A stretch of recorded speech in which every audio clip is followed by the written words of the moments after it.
So, the greatest form of wealth is spiritual wealth, without a doubt.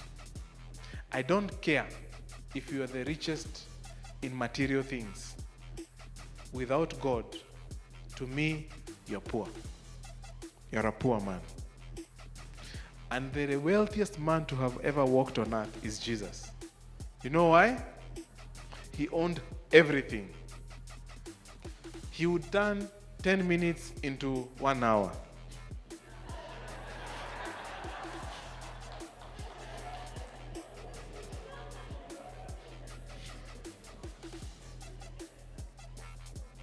The fish and the loaves of bread, he fed all of them, and he still was left with overflowing. He found Peter and the other disciples having toiled all the night, and he told them, no, go back, launch into the deep, cast your net on the right-hand side. And the nets were breaking. Why? He was commanding resources. He was commanding resources on this earth from a spiritual angle. He owned everything. So, the greatest form of wealth is what? Spiritual? Higher. The second one is production. Production. Tell your neighbor production. The second P. Genesis 41, verse 28 to 31. It says, do I read? It says, we are following the story of Joseph. This is the thing which I have spoken to Pharaoh. God has shown Pharaoh what he is about to do. Indeed, 7 years of great plenty will come throughout all the land of Egypt. But after them, 7 years of famine will arise, and all the plenty will be forgotten in the land of Egypt. And the famine will deplete the land, so the plenty will not be known in the land because of the famine following, for it will be very severe. So, what did Joseph have here? Prophetic wisdom, isn't it? He was seeing 14 years ahead. I'm telling you, if you can just see tomorrow with certainty, you'd already be the richest man in the world. But Joseph was seeing 14 years ahead. So, when you see ahead, what do you see? You see opportunity. So, Joseph saw a big opportunity. Production starts by seeing a big opportunity. Now, a big opportunity gives birth to a big idea. What was Joseph's idea? He said, now therefore, let Pharaoh select a discerning and wise man and set him over the land of Egypt. Let Pharaoh do this, and let him appoint officers over the land to collect 1/5 of the produce of the land of Egypt in the 7 plentiful years. And let them gather all the food in those good years that are coming, and store up grain under the authority of Pharaoh, and let them keep food in the cities. Then that food shall be a reserve for the land for the 7 years of famine, which shall be in the land of Egypt, that the land may not perish during famine. He got a great idea. In simple words, the great idea: build storehouses. Build storehouses. And take 1/5 of every harvest, put it in the storehouse for the next 7 years. Great idea. Big idea. In verse 47 to 49, we see the result of that. It says, now in the 7 plentiful years, the ground brought forth abundantly.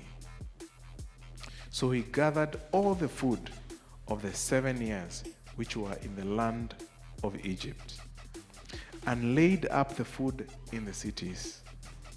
He laid up in every city the food of the fields which surrounded them.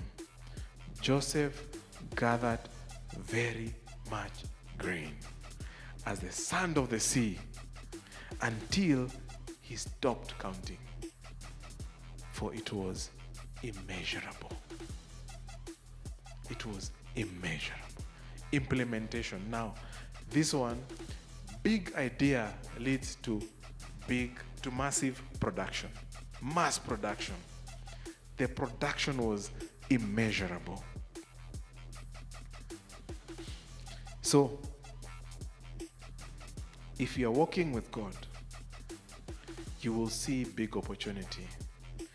The big opportunity will give birth to a big idea. And the big idea will give birth to mass production. And mass production will lead to blockbuster success. Amen? Genesis 41, verse 53 to 57. What does it say? Are we there? We are taking a case study of Joseph. By the way, I was telling my wife, when I was starting my career, I also made a prayer to God. I said, God, I want to be a Joseph. Make me to be a Joseph for others. And when I look at my career, I've been a Joseph. And to be a Joseph is not to take the limelight. You make others shine. You make others. Here, he was making who shine? Pharaoh. He made Potiphar shine. He made the keeper of the prison shine. So he said, God, I want to be a Joseph. So, verse 53 to 57 says, then the 7 years of plenty which were in the land of Egypt ended, and the 7 years of famine began to come, as Joseph had said. The famine was in all lands, but in all the land of Egypt, there was what? There was bread. So when all the land of Egypt was famished, the people cried to Pharaoh for bread. Then Pharaoh said to all the Egyptians, go to. The people cried to Pharaoh. He told them, go to Joseph. Imagine. God positions you in the greatest crisis of humanity, and the king is saying, go to Pius, go to Isaac, go to Josephine, go to Irimo, go to whoever, go to everybody who is here. Yeah? He said, then Pharaoh said to all the Egyptians, go to Joseph. Whatever he says to you, do. The famine was all over the face of the earth, and Joseph opened all the storehouses and sold to the Egyptians, and the famine became severe in the land of Egypt. So, when God is leading you, and you find yourself in the second leg of wealth creation, which is production. And I think it's good that I mentioned this. Everything that you see here in physical is first birthed in the spirit. Everything that you see here in the physical is first birthed in the Nabo capital I carry in my spirit man is so different from what you are seeing today. And every year that passes, we are birthing that Nabo capital. So, when you are walking with God and He is leading you to, He's now the one leading you into production, there are three things that will happen. Number one, you solve a very futuristic problem. You don't operate in now. You don't operate in now. He shows you so far ahead, even without you knowing you're solving a futuristic problem. Tell your neighbor, a futuristic problem. If you want to get into great wealth, you must solve a futuristic problem. The second thing is mass production. You produce not for niche. You produce to solve a great human problem.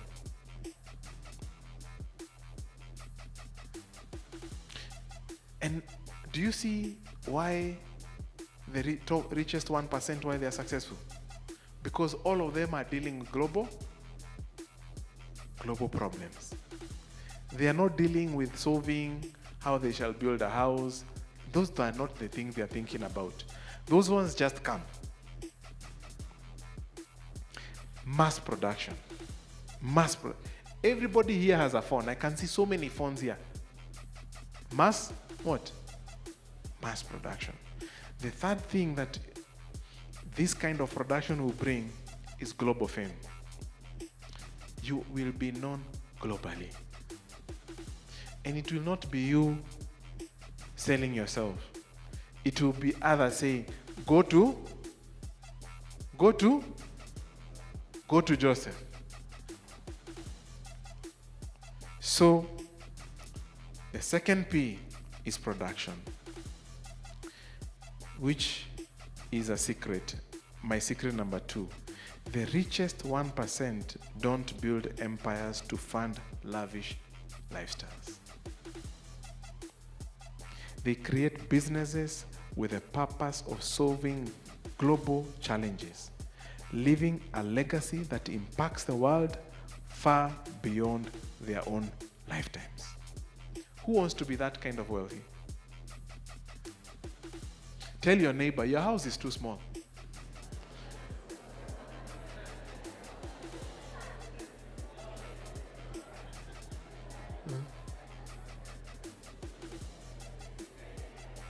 Tell them, a sports Range Rover is too small.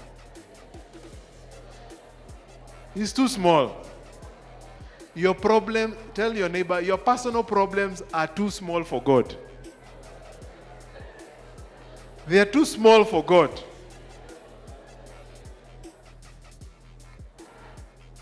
So, let me repeat this.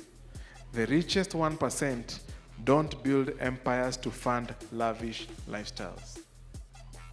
They create businesses with a purpose of solving global problems or challenges, leaving a legacy that impacts the world far beyond their own lifetimes.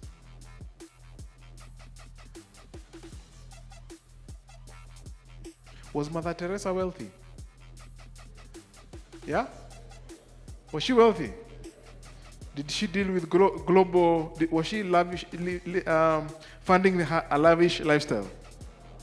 Did she create an empire that was solving global challenges? Did she leave a legacy that impacts the world far beyond her own lifetime? She was wealthy. I believe Mother Teresa, even though she's been labeled like she was poor, that woman never lacked anything to eat. It would just come.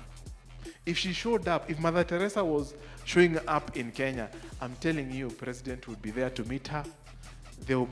She would not even go through migration processing. Are we together? So aim higher. Tell your neighbor, aim higher.